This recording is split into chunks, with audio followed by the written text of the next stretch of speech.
যদি আপোনালোকৰ ইউটিউব চেনেলটো মনিটৰাইজেশ্যন হৈছে তেতিয়াহ'লে আপোনালোকে নিশ্চয় গুগল এডচেন্স খুলিছে আৰু গুগল এডচেন্সত Singapore tax form fill up কৰিছে চাওক গুগল এডচেন্সত যিকোনো প্ৰব্লেম হ'লে আমাৰ ইউটিউবৰ পৰা যিটো ৰেভিনিউ আহে ৰেভিনিউটো হল্ড কৰে আমি ইউটিউবৰ পৰা এটকাও নাপাওঁ আৰু ছিংগাপুৰ টেক্স ফিল আপ কৰোঁতে এটা অপশ্যন আছিলে টেক্স ৰেচিডেঞ্চি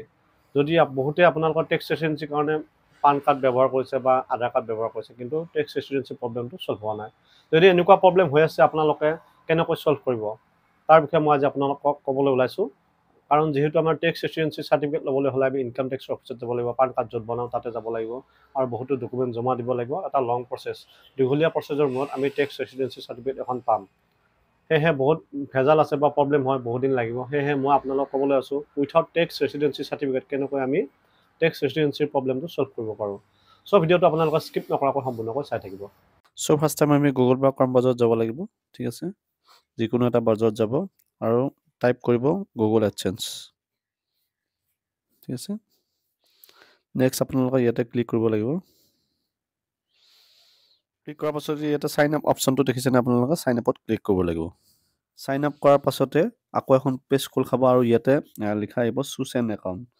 ইয়াতে আপোনাৰ জিমেইলবোৰ শ্ব' কৰিব আৰু যিটো জিমেইল আপোনাৰ গুগল এডচেন্সৰ লগত জড়িত আছে সেইটো সিলেক্ট কৰিব ঠিক আছে চাওক গুগল এডচেন্সৰ হোম পেজখন খোল খালে আৰু ইয়াতে চাওক প্ৰথমতে লিখা আছে একশ্যন ৰিকুৱাৰ্ড এইটো চাওক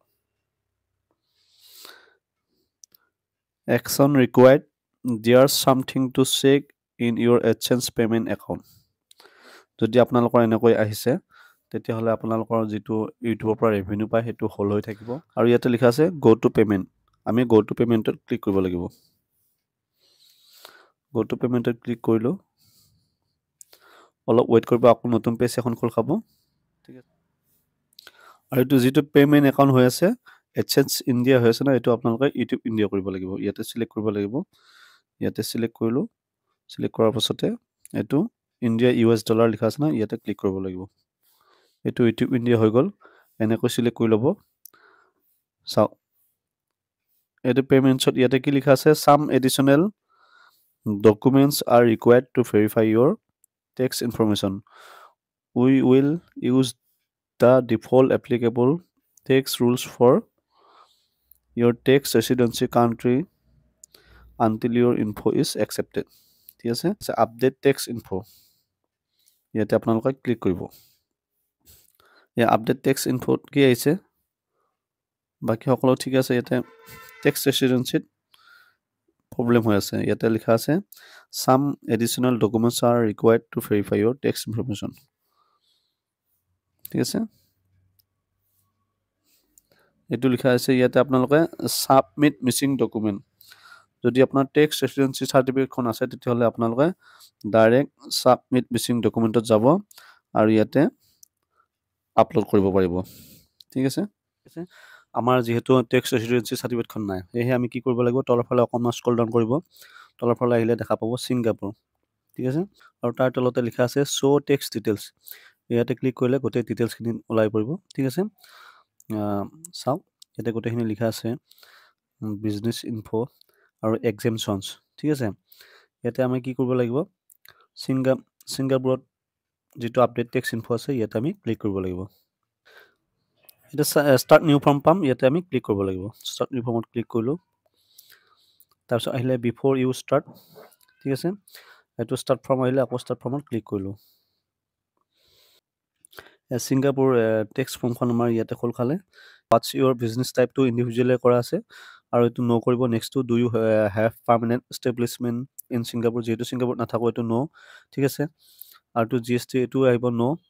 তাৰ পিছত আহিব টেক্স এক্সেমশন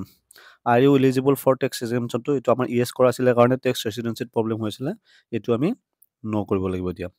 ঠিক আছে তাৰ পিছতে আছে are you eligible for other exemptions or lower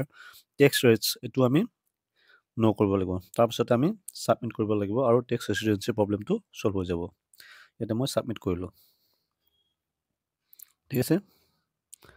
অলপ ওয়েট কৰিব সাবমিট কৰাৰ পাছত যেটো টেক্স ৰেচিডেন্সি তলত আছে টেক্স ইনফোৰ যেটো একচন ৰিকোয়াৰ্ড আছে এটো আমি এতিয়া ডিলিট কৰিব লাগিব যেহেতু আমি টেক্স এক্সেমশ্যনটো ন' কৰিলোঁ সেয়েহে আমি এইটো ডিলিট কৰিব লাগিব তাৰপাছত আমাৰ টেক্স ৰেচিডেঞ্চি প্ৰব্লেমটো ছল্ভ হ'ব চাওক ইয়াতে কোনো ধৰণৰ চাওক লিখা আহিছে your tax info has been accepted চাওক ধুনীয়াকৈ আহিছে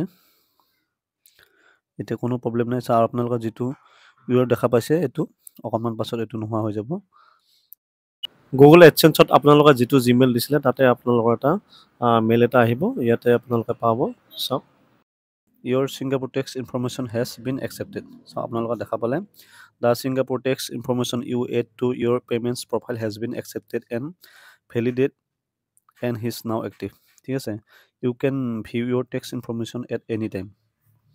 এইটো চাওক এনেকৈ আপোনালোকৰ এটা মেইল এটা আহিব এনেকৈয়ে আপোনালোকে অতি কম সময়তে আৰু সহজতে টেক্স ৰেচিডেঞ্চি প্ৰব্লেমটো ছল্ভ কৰিবলৈ পাৰিব চ' আজি ভিডিঅ'টো ইমানেই আছিলে পৰৱৰ্তী ভিডিঅ'ত আকৌ লগ পাম যদি ভিডিঅ'টো চাই আপোনালোকৰ ভাল লাগিলে like share comment and subscribe কৰিব ধন্যবাদ